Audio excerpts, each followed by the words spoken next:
Well, that was unexpected.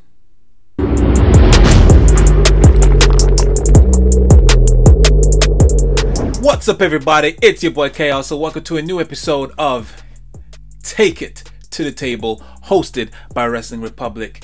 You know we're gonna have to talk about the biggest news of this week, and that is, of course, Big E winning the WWE Championship on this Monday night's Raw.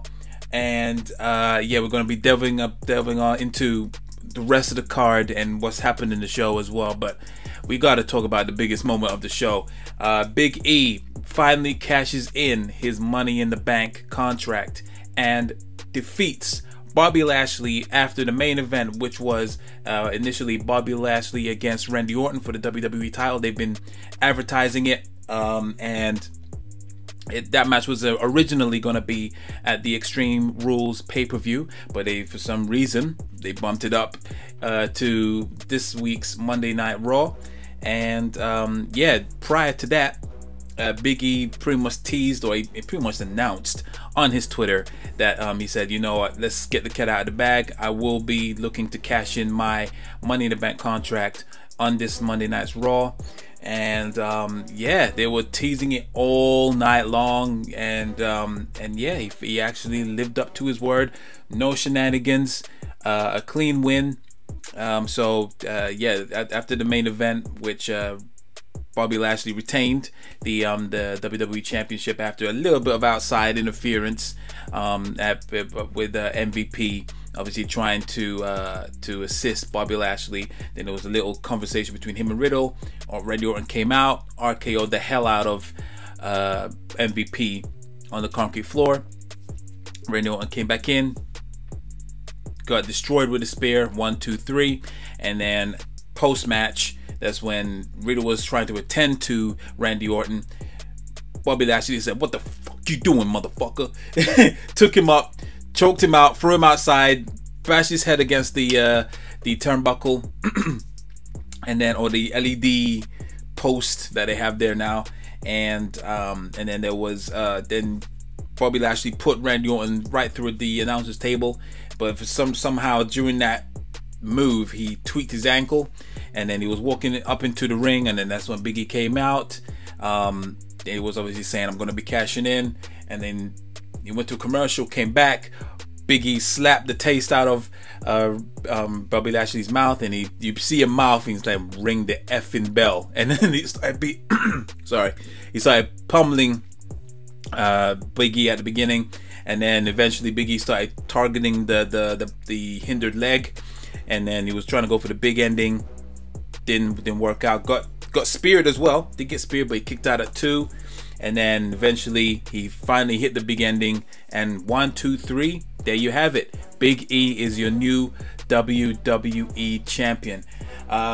This was definitely left field for me. I will delve into what I thought about that after I go through the rest of the show in our new little segment called Honestly. I'll tell you why it's called that. But yeah, it was obviously huge congratulations to Big E. You know, definitely not the way how I would have planned it in my head, but either way, we now have a new WWE champion, and it couldn't have gone to anyone better. You know, it's better than Goldberg, it's better than Randy Orton. But yeah, it was a great night, decent Raw. The thing that really held it up really was the tease of the Money in the Bank cash in with Big E. So yeah, it was good. So other than that, the rest of the show was same old Raw, basically, I would say. Of course, there was some interactions between Charlotte Flair and Alexa Bliss. Alexa Bliss gifts Charlotte Flair basically a doll version of Charlotte Flair, so it's her version of Lily, basically. And you know, she was saying, you know, royalty doesn't take gifts, and you know, thank you but no thanks, all this kind of stuff. And then backstage, there was she saw it sitting up on backstage, and then she threw it in the bin. I feel so bad for Charlotte, but in a way you kind of feel like because she's on top of the world, she doesn't really care. she's at a position where a lot of other women wrestlers wish they could be. So she's just going for the punches. I don't know if that means she's enjoying it, but she's getting paid. She is on top of the world.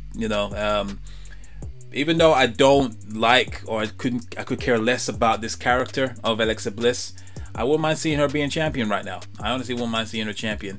I'm so over Charlotte being champion. It's really, I'm not saying it brings the division down, but yeah, there's so many better people that deserve the title more than Charlotte. Charlotte does not need the title, but they keep on giving it to her just to bring her up to the 16 World Championships. I'm just like, she's not going anywhere. She's freaking young. Like, why speed like expedite it so fast? But whatever, it is what it is. So there was that. There was Dewdrop versus Eva Marie. And then there was also, what else was there? There was obviously the 10-man tag team match, which was Mansoor and Mustafa Ali and the New Day, as well as there was someone else in there, because it was a 10-man tag team match. My bad, it was an 8-man tag team match. I don't know why I thought it was a 10-man. Apologies for that. So yeah, it was an 8-man tag team match, and almost AJ Styles, Mace, and T-Bar won that one. And then it was Nikki Ash versus Tamina. There was a awful botch on 2 botches in that, really. So so in that match, there was a move, or a point where Nikki Ash hit the tornado DDT from the top rope onto Tamina. Then Nikki Ash went for the pin, 1, 2, 3. But the same third one, Tamina actually did kick out. She kicked out before it hit 3, but for some reason the ref counted it. And not only that, Tamina's music played, and then the announcer announced that Tamina won, even though Nikki Ash was the one that pinned Tamina. It was a weird one. Absolutely weird. That's how you know that the ring announcer was not watching that match. He was not watching. He was doing his own thing. He just heard Tamina's music play, and he just said it was Tamina. So it was really weird. And then Rhea Ripley defeated Natalia by submission in a very long match. Well, it felt long anyway. It was, to me, in my opinion, I felt like it got more time than it deserved. But then again, maybe that's because how much I care about this damn feud. And then there was Damian Priest against Jeff Hardy for the United States Championship. Good back and forth match. But Damian Priest retained after hitting the Reckoning on Jeff Hardy, and then Sheamus went and attacked Damian Priest at the end. Didn't really hold up for long, but it was fine. And then there was Drew McIntyre and the Viking Raiders against Jinder Mahal, Veer, and Shanky, which Drew McIntyre and co won by pinfall via the Claymore kick. And then yeah, that was it. It was a standard episode of Raw. I guess fairly more hits than misses, I guess. But yeah, saving grace was, of course, Big E's win for the WWE title. People saying that it was a smart move of WWE actually, announcing this beforehand and then actually following through, because Raw has had a lengthy history recently of saying, all right, they're announcing these matches beforehand, and they absolutely changed completely on the night of. So it was quite refreshing, I must say. But overall, the episode was by the numbers. Besides that, so yeah, just brings it up a bit above average. So I'd say I'll give it as about a 6.9. A 6.9. I'm being harsh. I don't care. I don't care. Obviously, I'm happy for Big E to win the WWE title, but there's a reason why that doesn't really fit, or that's why I don't agree with it completely. But yeah, I'm gonna delve into that shortly. But yeah, overall, above average episode of Raw, and congratulations to Big E. Right. Okay, so yeah, we're gonna be starting a new segment now called Honestly, and yeah, I'm just gonna give my honest opinion. Not that I don't give my honest opinion of on these, on all shows and what I think of them, but this one, I think this one has to be made aware, so to speak. Yeah. So yeah, basically, honestly, I think that Big E won the WWE Championship just because of AEW. everyone knows, if you are a smart fan like me, AEW beat WWE Raw last week in the ratings. And as much as Vince has constantly said that the AEW is not competition, he knows that must be, if that is embarrassing for a company that's had a 30-year head start on the business, has had a pretty much a huge chokehold on the business, and the fact that a company that's only been around for over 2 years has beaten the longest episodic TV show in history. You know, that definitely hit the feels for Vince. So that's why this whole thing came out of left field. There was no real tease for the majority of this week. Prior to this, there was no tease of Big E really saying that he's eyeing up the WWE Championship. There were all the segments that he was having backstage was primarily on Roman Reigns, like that title, and this one was just force fed to us. Force fed to us. Simply just to get a huge rating spike, because they knew that whatever huge ratings that they get, AEW is not going to compete. So, because obviously AEW had that peak. Last week's episode was obviously they were gonna interview Adam Cole. It was Bryan Danielson's debut, CM Punk's first return since his first match. So there was a lot of hype on that one. So obviously when you see that, obviously it's all gonna flatten. It's gonna come to it's gonna flatten to a certain point. It's gonna be a steady pace. So, but it's crazy how it took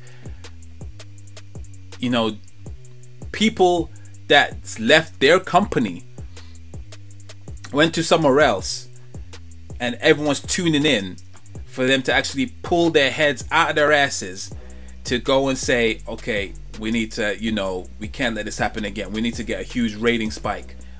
That's all it is. I know for a fact the plan was not for Big E to cash in on Bobby Lashley. The plan was definitely going to be something involving him and Roman Reigns later down the line. There was no clue or anything like that for him to go for Bobby Lashley's title. It was all out of nowhere. Sure, obviously he has his hands full with Brock Lesnar. There's still no word on when that's happening, because obviously Finn is targeting Roman Reigns, who is most likely. I wouldn't surprise me if Demon Finn Balor wins the Universal Championship at Extreme Rules. So I mean, it would have been a nice amount of stress for Roman Reigns and Paul Heyman to have. You have Brock Lesnar on the horizon. You have Demon Finn Balor to worry about. You have Big E to worry about cashing in at any time. You know what I mean? That's three things that Roman Reigns needs to keep his head on the swivel. You know what I mean? So it would have been great, but simply just to drop or just gift the title to Big E, when really, even during that time, whilst he's had the Money in the Bank briefcase, he hasn't done anything major. Like, the only thing he's had was that Baron Corbin stole the briefcase from him, and then he beat him in a pre-show match that probably not many people watched, and got the briefcase back. And then since then he hasn't done anything major, whereas previous Money in the Bank winners like Edge, Mr. Kennedy, even though he lost it in certain circumstances, but like people like that, they were in worthy feuds whilst holding the briefcase, and then obviously it pays off when they actually cash in. Whereas Big E, since he won it, not saying that he's falling in the background, but it was for the most part he was rehashing, he was rehashing feuds with Apollo Crews and all that stuff, and it wasn't to the point where he was like, oh, I really can't wait for him to cash in, and he's built up enough momentum. You know what I mean? So, and I thought there was enough time for him to do that, to prove himself, to be in some worthy feuds until he cashes in at one of the big 4 pay-per-views. But they decided to pull the trigger very soon, and randomly on Bobby Lashley, in my opinion. And it all points to the fact that they will never admit it, because Vince is an absolute egotistical asshole, uh, but he will never admit it. But he fears AEW. I'm sorry, they have gained so much momentum in short a space amount of time. He can't handle it, and he's got that old man mentality. Like, he's very similar to, even though I'm pretty sure everyone calls him, but you know, Arsene Wenger from Arsenal FC, for the American heads, or you know, everyone internationally for football. Arsene Wenger used to be the manager of Arsenal, and yeah, like there was a period of time where, you know, they played stylish football. You know, they were very shrewd with transfers. You know, they didn't get big names or anything like that. But over the course of time, it just didn't work. It did his play style didn't work. Players were not playing for him. You know, there was just, you know, they kept on losing matches that they shouldn't, sometimes emphatically. And you know, people were saying Wenger out, you know, it's time for change, you know, and he just kept on having this chokehold over Arsenal because how long he's been manager, over 20 years as manager, and he just wouldn't F off. You know what I mean? And then eventually he relinquished his chokehold on the football club and eventually left a couple seasons ago. And have they improved? No, not necessarily. But it's over time, I think once they get the right people and, you know, the right person to guide them, then there is obviously there will be change, and you know, they can be the former Arsenal that it once was, because they are a huge club in English football, but they don't seem to really be really playing like they are a top flight football team. But what I'm getting at is there has to come a time where, you know, they just have to let go, and this old man mentality, or this old school mentality that Vince has, is he just, you know, when there's a problem, he just throws money or illogical things at it just to, you know, just to massage his ego. And it's really and that's why this doesn't really sit right with me, just simply because, like I said, there was no clues. Absolutely, he just dropped it, and they're saying, all right, I'm gonna go for Raw.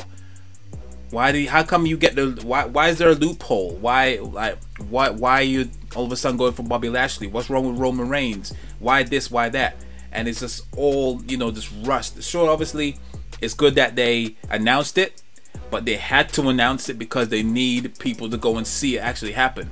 Because people are tuning out, they could have easily done it today, but not many people would have seen it.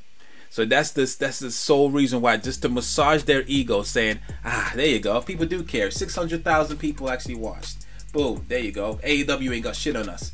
They do have shit on you. You know what I'm saying? It's just ridiculous. And now the New Day is obviously reunited. This Kofi's win was way more. It paid off way better.